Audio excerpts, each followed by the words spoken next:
to binomial. Sorry. There's really only maybe a couple main differences. I'm just going to point out, if you read all this junk, it pretty much says the same thing we've already learned. So I'm going to point out the differences. I told you earlier that in the binomial distribution, there's two things, success and failure. Same in the geometric. You have to be independent. Same in the geometric. They have to tell you the number of trials. Same in the geometric. The difference is, in the binomial, they'll tell you how many successes and failures you want to. In the geometric, they're all failures until you get your success. And that's the big difference. So down below here, you'll see, let's see, right here. So the big difference in the geometric is that the number of trials is not predetermined necessarily. You keep going until you succeed. So I want to know, how many shots does it take you to get your first free throw? For Madeline, maybe it's 3. For Caroline, maybe it's 4. For Peter, maybe it's 5. And so it changes. Right. I'm going to show you the example. Well, I see that he's a soccer dude, so that's why I put basketball. He's bandwagon. Yeah. So then the second difference is that when you're looking at the probabilities, it looks like this.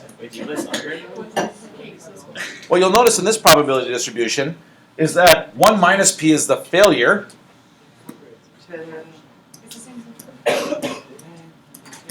And the p is the success. So in the previous examples, we would have our probability, and they would tell you, I want 2 girls. And so you know the power would be 2. And the failure would be having the boy, and the boy would be 3. But in this case, I say, what's the likelihood that you're going to have to wait until the 5th child to have a girl? Which means you have 4 failures and then 1 success. There's always 1 success. Always 1. Okay, that's the big difference. And then when you look at your calculator, the difference in your calculator is that they do geometric instead of binomial. That's it. Same rules apply. If you want the exact, you do PDF. If you want less than or equal to, you do CDF. But it's with geometric instead of binomial.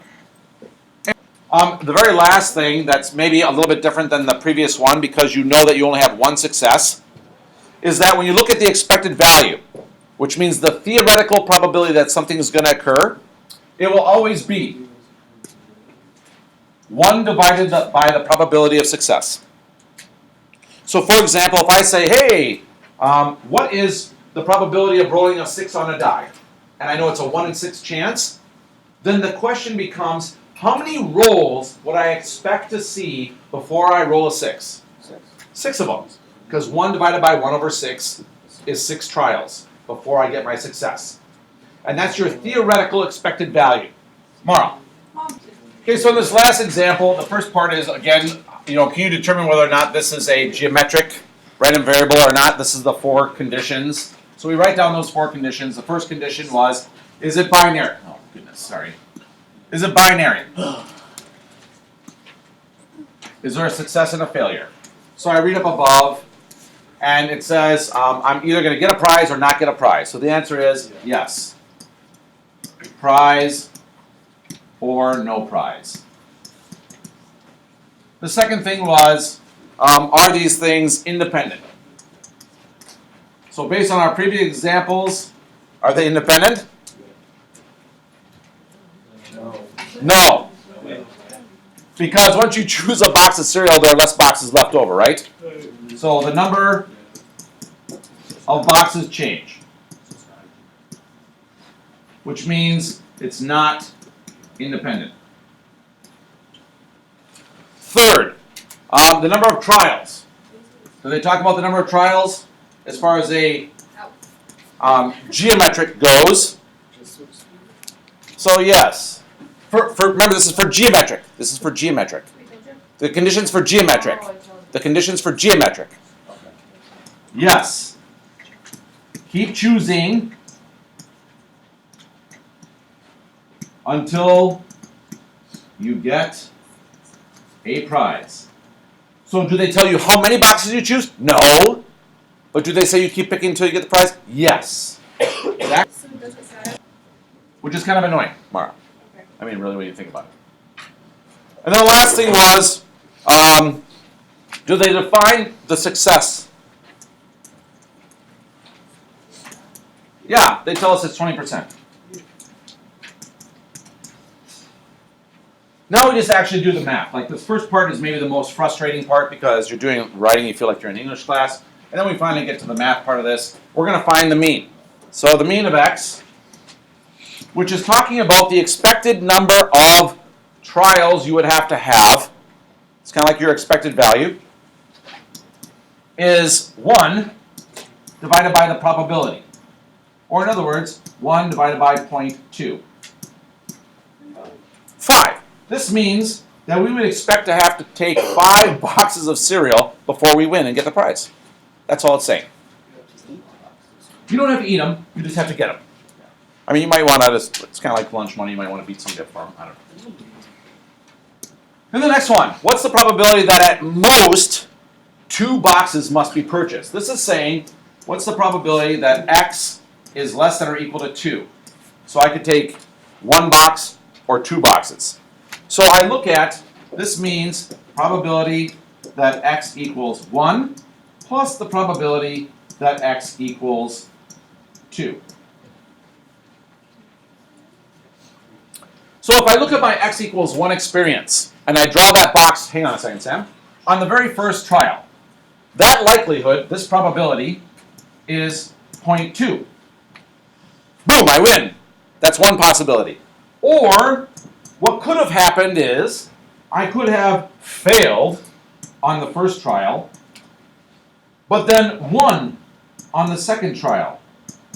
And because either one of these scenarios, getting it on the first box or getting it on the second box, would satisfy the condition of the question at most 2 boxes, you add them together. Either one is okay. When you find the total of this, you find out that experience is a 0.36.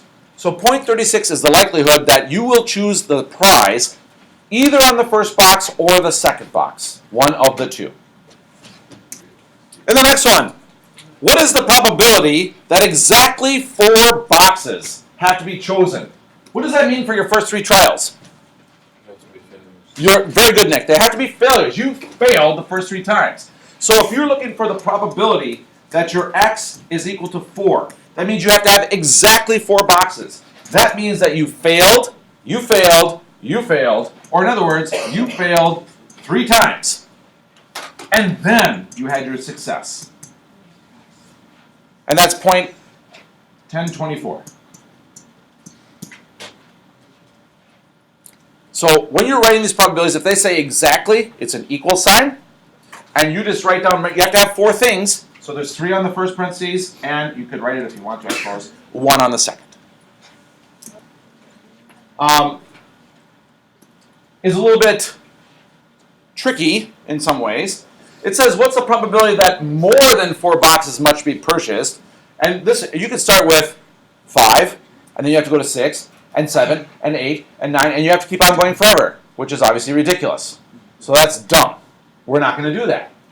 So instead of finding it this way, what we're going to do is we're going to take 1 minus the probability that the number of boxes is going to be less than or equal to 4. Because this would give us the probability of at more than 4 boxes being purchased. So another way to write this, I guess, would be 1 minus the probability that you had 1 box, and the probability that you had 2 boxes, and the probability that you had 3 boxes, and the probability that you had 4 boxes. So that's what that's saying. So 1, 2, 3, and 4, if you put those all together, that's not what I want. That's why I have the 1 minus it. And when you find this probability, in the end, you get 0.9. No, I don't. Sorry. And you can check this out. You can use your normal CDF thing, or your binomial, or sorry, geometric CDF. And I get .4096, I think. Try it on your calculator. Give it a shot. So what you could do is you could find out the likelihood that you had 1. Right? That's 0.2. The probability of 2 means 0.8 times 0.2, or in other words, 0.16. You could do 3, which is 0.8 times 0.8 times 0.2, which gives you 0.128. And 4 would be 0.8 times 0.8 times 0.8 times 0.2, which is 0.1024. So you could do this. And you would get this 0.4096.